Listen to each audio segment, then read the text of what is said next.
Opening with the queen's pawn controls the center and usually leads to a more positional development of the pieces. The Indian game begins by controlling the important e4 square with the knight, rather than a pawn. c4 builds a strong center by controlling the important d5 square and creates a square for the knight to come to c3 without blocking the c-pawn.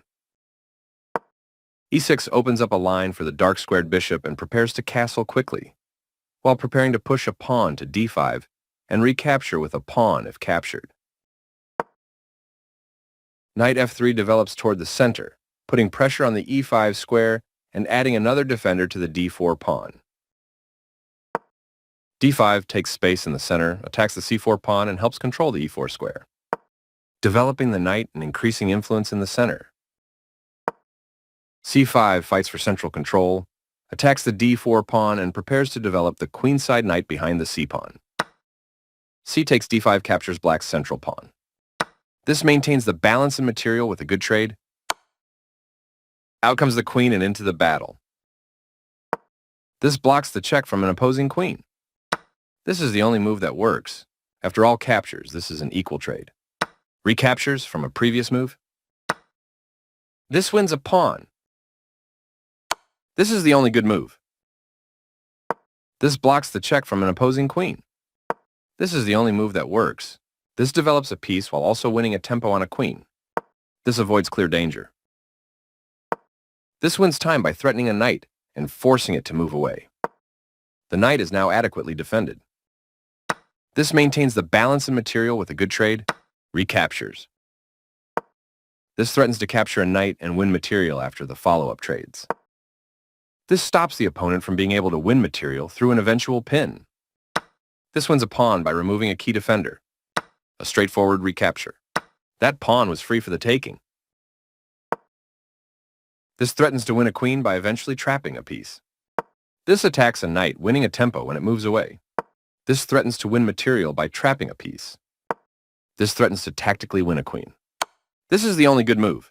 This forces the opponent to lose castling rights. This permits the opponent to eventually win a pawn. Ignoring the threat on the knight, a difficult move to see. This is the way to win a pawn. Black was worse off, but now they are in a losing position.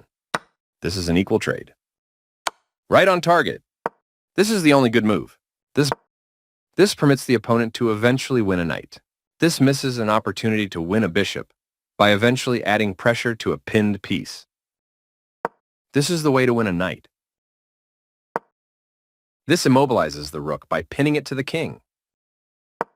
White will be winning material with that fork. This makes a passed pawn. That knight was free for the taking. Very precise. A clear recapture. This move puts the rook on a safer square.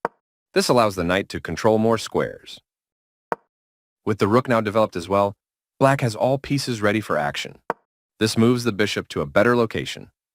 That's not a mistake, but it's not the best move either. Castling gets the king out of the center of the board, while also developing a rook. A very strong play. This pins a bishop to the king. One of the best moves. This attacks a bishop, winning a tempo when it moves away. This places a rook on the 7th rank, where it can be highly active. This is the strongest option. A straightforward recapture. A clear recapture. This evades the check from the rook. Placing a rook behind an opposing passed pawn can inhibit the pawn's ability to promote. A solid choice. A very strong play. This evades the check from the bishop. This protects an underdefended pawn that is under attack. This defends the attacked pawn. This activates a rook by getting it to the 7th rank and also restricts the king.